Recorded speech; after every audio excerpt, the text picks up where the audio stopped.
الرحمن الرحیم۔ آج ہم محترمہ بینظیر بھٹو کے پہلے اور دوسرے ٹرم کے بارے میں بات کریں گے۔ محترمہ بینظیر بھٹو 1988 ٹو 1990 دورے اقتدار میں آئیں۔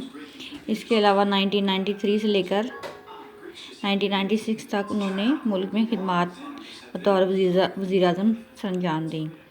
اگرچہ انہوں نے بہت سی معاشی اور اصلاحی سرگرمیوں کا آغاز کیا، لیکن وہ زیادہ کامیاب نہ ہو سکیں کیونکہ 90s کے دور میں بہت سے معاشی اور سیاسی مسائل تھے، جس کی وجہ سے کہ بینظیر کو بہت سے مسائل کا سامنا کرنا پڑا تھا۔ سب سے پہلے ہم یہ بتائیں گے کہ محترمہ بینظیر بھٹو کا لائف ٹائم 1953 ٹو 2007 ہے، اور پہلی دفعہ جو وہ 1988 ٹو 1990 دورے اقتدار میں آئی تھیں تو وہ صرف 2 سال کے لیے آئی تھیں، اور وہ ذوالفقار علی بھٹو کی سب سے بڑی صاحبزادی تھی، اور ان کو شروع سے ہی سیاست کا تجربہ تھا کہ وہ اپنے والد کے ساتھ مختلف کانفرنسز اٹینڈ کرتی تھیں۔ اس کے علاوہ وہ شملہ کانفرنس میں معاہدے کے لیے بھی ساتھ گئی تھیں۔ پھر آرگنائزیشن آف اسلامک کانفرنس کو اٹینڈ کیا ذوالفقار علی بھٹو نے، تب بھی محترمہ بینظیر بھٹو ساتھ گئی تھیں، اور تب وہ انڈیا ان کے ساتھ گئی تھیں، یعنی کہ وہ بچپن سے ہی سیاست کو سمجھتی تھیں۔ اس کے علاوہ انہوں نے بہت اعلیٰ تعلیمی اداروں سے تعلیم حاصل کی تھی، جن میں کہ ہارورڈ اور آکسفورڈ شامل تھے، اور وہ جب پہلے ٹائم کی وزیر اعظم منتخب ہوئیں تو وہ اسلامک دنیا کی پہلی خاتون وزیر اعظم تھیں جو کہ اسلامی ریاست کی سربراہی کر رہی تھیں۔ نیز یہ کہ وہ کم عمر بھی تھیں۔ 1990 میں اپوزیشن لیڈر کی خدمات سر انجام دیں۔ اسلامی جمہوری اتحاد میں نواز شریف اس وقت لیڈ کر رہے تھے۔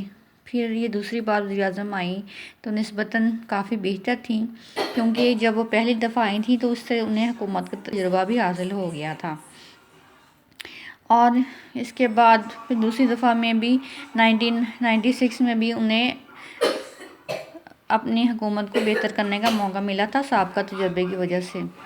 اور پھر 1999 میں پرویز مشرف نے مارشل لاء لگا دیا تھا، احتساب عدالت نے بھی سزا دی تھی، اور 0.06 ملین کا جرمانہ بھی کیا گیا تھا، اور یہ کہ انہیں ڈسکوالیفائی کر دیا گیا کہ وہ کوئی الیکشن نہیں کر سکتی۔ پھر دبئی میں انہوں نے 8 سال تک قیام کیا۔ پھر 27 دسمبر 2007 کو یہ واپس آئی تھیں الیکشن میں حصہ لینے کے لیے کہ پرویز مشرف نے اعلان کیا تھا کہ الیکشن کروائے جائیں گے۔ پھر انہیں راول پنڈی میں ایک ریلی کے دوران بام بلاسٹ میں ہلاک کر دیا گیا تھا۔ آج ہم کی پولیٹیکل کیریئر کے بارے میں بات کریں گے کہ باقاعدہ طور پر انہوں نے بھٹو کی پھانسی کے بعد اپنا سیاسی کیریئر شروع کیا تھا۔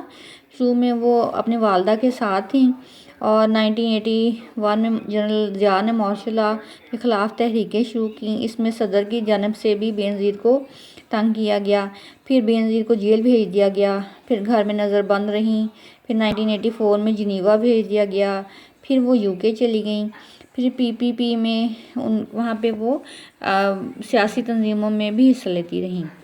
پھر 1985 میں پاکستان میں الیکشن کروائے اور مارشل لاء کو ختم کیا۔ جب مارشل لاء ختم ہوا تو پھر دوبارہ سے پولیٹیکل موومنٹ سٹارٹ کر دیں۔ پھر بینظیر بھٹو بھی وطن آ گئیں، 1986 میں وطن آئیں اور دوبارہ سے مہم شروع کر دی۔ پھر 1987 میں آصف علی زرداری سے انہوں نے شادی کر لی، لیکن کبھی بھی ان کا نام اپنے نام کے ساتھ استعمال نہیں کیا، بلکہ ہمیشہ بینظیر بھٹو ہی لکھا۔ اور اس کے علاوہ 1988 میں محمد خان جنیجو کی اسمبلیاں ڈسالو کر دی گئیں and called for elections on non party basis, کہ آزاد امیدوار ہوں گے، اس بیسس پہ کروایا جائے گا الیکشن۔ پھر ہوائی حادثے میں وفات ہوئی صدر ضیاء الحق کی۔ پھر سپریم کورٹ نے حکم دیا کہ الیکشن ہوں گے لیکن پارٹی بنیادوں پر ہوں گے۔ پھر انتخابات میں بینظیر بھٹو وزیر اعظم بنی۔ پھر 1988 میں الیکشن کرائے۔ پھر 1977 میں ساری جماعتیں PP کے خلاف کھڑی تھیں، باقی سب نے جماعتوں نے اسلامی جمہوری اتحاد بنایا جس کو وہ لیڈ کر رہے تھے نواز شریف۔ پھر انہوں نے PPP کے خلاف الیکشن کا سوچا۔ ملٹری ISI کو زیادہ سپورٹ کر رہی تھی کیونکہ ان کا ماننا تھا کہ اتحاد لیڈرشپ کو کنٹرول کرنا زیادہ آسان ہے پیپلز پارٹی کے مقابلے میں۔ 1988 میں پیپلز پارٹی جیتی، 2005 میں سے 93 سیٹیں جیتی۔ اس کے علاوہ اسلامی جمہوری اتحاد نے 54 سیٹیں لیں۔ میجورٹی نہ تھی، لہٰذا کوئی بھی لیجسلیشن پاس کرانے میں بینظیر بھٹو کو کافی مشکلات پیش آئیں جبکہ ان کا پہلا ٹرم چل رہا تھا۔ کمزور حکومت تھی۔ IJI کی حکومت پنجاب میں پہلی ٹرم اور دوسری ٹرم میں بھی نواز شریف کی پاور زیادہ تھی۔ پھر اس کے بعد وہ چیف منسٹر بھی رہے تھے، لہٰذا پاکستان میں حکومت کرنا چاہتے تھے تو پنجاب چاہیے تھا۔ پنجاب نہیں ہے تو سمجھیں کہ پاکستان میں گورنمنٹ نہیں کی جا سکتی۔ پھر PP نے حکومت بنانے کے لیے MQM کے ساتھ مل کر ایک الائنس کیا جس کے پاس کے کافی سیٹیں تھیں۔ اس کے بعد پھر بینظیر منسٹر بن کر ٹریجری کے طور پر کام کرتی رہیں کیونکہ ان کے پاس فائنانس کی ڈگری تھی تو انہوں نے فائنانس کا شعبہ اپنے پاس رکھا۔ پھر ماں اور شوہر کے ساتھ مل کر بھی انہوں نے کام کیا، ان کو بھی منسٹری دی۔ اس کے علاوہ جو army chief general Mirza Aslam Beg تھے وہ ISI کے چیف حمید گل اور صدر اسحاق خان، یہ تینوں بینظیر کو پسند نہیں کرتے تھے۔ یہ تینوں بھٹو کے خلاف بھی تھے اور بھٹو صاحب کی پالیسیوں کے بھی خلاف تھے اور انہوں نے محترمہ بینظیر بھٹو کو بطور وزیر اعظم قبول نہ کیا تھا۔ بینظیر نے پہلے ٹینور میں کوئی خاص قانون سازی پاس نہ کروائی کیونکہ ان کے پاس سیٹیں کم تھیں۔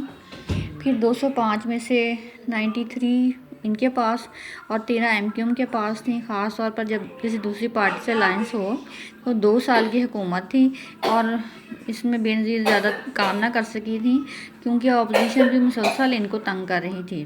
پھر وزیر اعظم کے طور پر انہوں نے کام کیا اور طلبہ یونین پر بین ختم کیا، میڈیا سینسرشپ کو ختم کیا جو کہ ضیاء الحق کے دور میں بہت زیادہ تھا۔ اس کے بعد انہوں نے گھروں کی تعمیر، صحت، تعلیم پر تقریریں کیں اور جو ان کا منشور تھا روٹی کپڑا مکان، اس پر بات کی، لیکن وہ زیادہ عملی طور پہ کچھ کام نہ کر سکی کیونکہ خزانہ خالی تھا۔ جنیوا کوڈ سائن کیا۔ پھر اس کے علاوہ ہیروئن کا دھندا اس وقت پاکستان میں بہت زیادہ تھا۔ 90s میں پاکستان میں اس کی پیداوار ہوتی تھی اور نیز کہ پاکستان میں ہی لوگوں میں نشہ بہت بڑا تھا اور نوجوان خاص طور پر نشے کی لعنت کا شکار ہو رہے تھے۔ اس کے علاوہ کچھ مسائل بینظیر بھٹو کو پہلی ٹرم میں فیس کرنے پڑے، وہ یہ تھے کہ افتخار احمد جو کہ chief of the army staff تھے، وہ افتخار احمد کو chief of the army staff بنا کے انہوں نے مقرر کیا تھا لیکن اس سے اسحاق خان راضی نہ تھے، انہوں نے اجازت نہ دی تھی۔ ملک قاسم ایز اے پریزیڈنٹ ہوں گے یہ ان کا کہنا تھا۔ پھر ملٹری نے اسحاق خان کو سپورٹ کیا تھا اور پھر محبوب الحق جو کہ فائنانس منسٹر تھے وہ اپنی اپوزیشن کے ساتھ مل گئے، پھر ملٹری نے بھی ساتھ نہ دیا۔ پھر اسلم بیگ نے کہا کہ وہ ڈیفنس اور فارن افیئرز میں بینظیر کی مداخلت برداشت نہیں کریں گے اور پنجاب میں 60% میں رہتی تھی جس میں کہ 60% پاکستان کی پاپولیشن رہتی تھی، اس کا زیادہ تر چارج نواز شریف کے پاس تھا۔ پھر اپریل 1989 میں نان کانفیڈنس موومنٹ سٹارٹ ہو گئی بائی 12 ووٹس۔ پھر Bhutto claimed that MNAs were bribed for $10 million by Osama bin Laden. محترمہ بینظیر بھٹو نے یہ کہا تھا کہ اسامہ بن لادن نے کچھ MNAs کو خریدا ہے اور ان کو رشوت دی ہے اور ان کو $10 million دے دیے گئے ہیں۔ اس کے بعد فارن اور ملٹری پالیسی ہوئی، وہ دونوں ناکام ہوئیں اور انہوں نے غیر ممالک کے دورے بھی کیے۔ 1970 میں انڈسٹریز کو نیشنلائز کیا گیا۔ ایڈ بھی پاکستان کے لیے نہیں آئی، بیرون ملک والے پاکستان کے لیے ایڈ بھی نہیں دے رہے تھے۔ پھر جون 1989 میں USA کا دورہ کیا کیونکہ افغان جنگ نئی ختم ہوئی تھی۔ اس کے علاوہ پاکستان پر کافی اکنامک سینکشنز بھی لگائی گئی تھیں۔ افغانستان میں سول جنگ چل رہی تھی۔ جنیوا کوڈ کے بعد افغانستان میں امریکہ نے ڈائریکٹلی حمید گل اسحاق خان کے ساتھ کنڈکٹ کر لیا تھا۔ امریکہ پاکستان کی الیکٹڈ حکومت کی بجائے اسلم بیگ، حمید گل اور اسحاق خان کے ساتھ معاملہ طے کرتا تھا۔ حمید گل 1989 میں حیدرآباد کو سیز کرنا چاہتے تھے، جلال آباد کو سیز کرنے کے بعد، جس کے ذریعے وہ پورے افغانستان کو کنٹرول کر سکیں گے۔ پھر بے نظیر پر حمید گل نے الزام لگایا کہ انہوں نے یہ خبر لیک کی ہے، جس کی وجہ سے انہیں افغان آرمی کے ہاتھوں شکست کھانا پڑی تھی۔ انڈیا نیوکلیئر بام کے بارے میں کہا تھا۔ پھر شملہ کانفرنس میں لکھا گیا کہ دونوں ممالک بائی لیٹرلی ایک دوسرے کے مسائل کو حل کریں گے۔ کشمیر ایشو میں کوئی دوسرا ملک ثالثی کا کردار ادا نہیں کرے گا، صرف انڈیا اور پاکستان مل کر کشمیر ایشو کو حل کریں گے۔ راجیو گاندھی نے پاکستان کا دورہ کیا، جس میں یہ دونوں کنٹریز نے سائن کیا تھا، پاکستان نے اور انڈیا نے، اور ایک دوسرے کے نیوٹرل فیسلٹیز کو انہوں نے اٹیک نہیں کریں گے، جس سے کہ اسرائیل نے ایران پر کیا تھا، اور کہ جہاں پہ بھی جائیں گے تو کشمیر کے حق پہ بات کریں گے۔ چنانچہ بے نظیر جہاں بھی جاتی ہیں تو کشمیر کے حق پہ بات کرتی تھیں اور بھارت اور اس کے عزائم دنیا کے سامنے لے کے آتی تھی۔ پھر ان کو $3 ملین ایک انٹرویو میں کہا گیا کہ پنجاب اور جو کشمیر ہے، ملٹری اور صدر یہ نہ چاہتے تھے کہ نیوکلیئر پروگرام کے بارے میں بے نظیر کسی کو بتائیں۔ پھر 11 سال صدر نے حکومت کی اور ملٹری تمام جانتی تھی کہ US سے وزٹ کیا تو وہاں پر پتہ چل جائے گا کہ پاکستان کے پاس نیوکلیئر پروگرام ہے اور کس حد تک پاکستان کا نیوکلیئر پروگرام ایڈوانس ہے۔